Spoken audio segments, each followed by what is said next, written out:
In this video, we will go over how to program your hunter timer for your coastal roots nursery. It's an irrigation system timer that runs on batteries. First, you want to make sure that you have the rubber cap on the timer when it is in the yard because the buttons on the timer face are not UV protected. If you leave the cap off, the buttons will degrade in the UV light, and that will cause the timer to short circuit. To program your timer, first press the center button to make the display show. Press the center button again, and the year will flash. To adjust the year, simply press the plus or minus buttons to move forward or back. To advance to the month, press the right arrow button until the month flashes. And again, to adjust the month, press the plus or minus buttons. Repeat the same process for the date. Press the right arrow to advance to the date, and when the date flashes, press the plus or minus buttons to reach the correct date.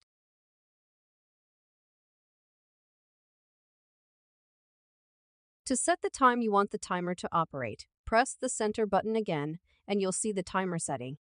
This timer is already scheduled to water at 7 a.m., but we need it to start at 7:30 a.m. Press the plus or minus buttons to adjust the minutes to the time you want watering to begin. Next to the time, you will see AM, which confirms watering will begin at 7:30 a.m. To set the second watering time, press the right arrow key, and you'll see the number 2 appear in the top left corner of the display. You can see that the timer is set for 3:30 p.m., but I want to change that. Hold down the plus button until it reaches 4 o'clock. You can see that PM is displayed next to the time. Watering will now start at 4 p.m. Press the right arrow again, and you'll see the third watering time option is off. Generally, we only water twice a day. So, you keep the third and fourth watering timers off. Press the center button again to go to the next feature, which is how long you want to water. Right now, the timer is set for 9 minutes.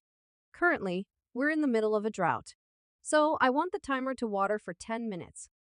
Press the plus key to change the timer to 10 minutes. The little sand timer in the bottom right corner helps let you know it is set to run for the 10 minutes. Press the center button again to go to the days of the week you want to water. You want all the hexagonal marks to be on. They indicate what days the timer will be watering. If you don't want to water a certain day, press the minus key to turn the timer off on that day. To turn the timer on for a certain day, press the plus key. To rotate through the days, press the arrow key. Press the center key again to move to the next function, and make sure the timer is set at 100%. You don't want 80%. You don't want 170%. You want the timer set for 100%. If you press the center button one more time, it will turn the timer completely off and no water will flow to your nursery. Press it again to turn the timer back on. The timer has 3 programs, but the only program you need to use is Program Alpha. So make sure when you're programming the timer you see the letter A near the top left of the display. All other programs should be in the off position. At this point, your timer should be successfully programmed. If the display looks like this, it should run properly.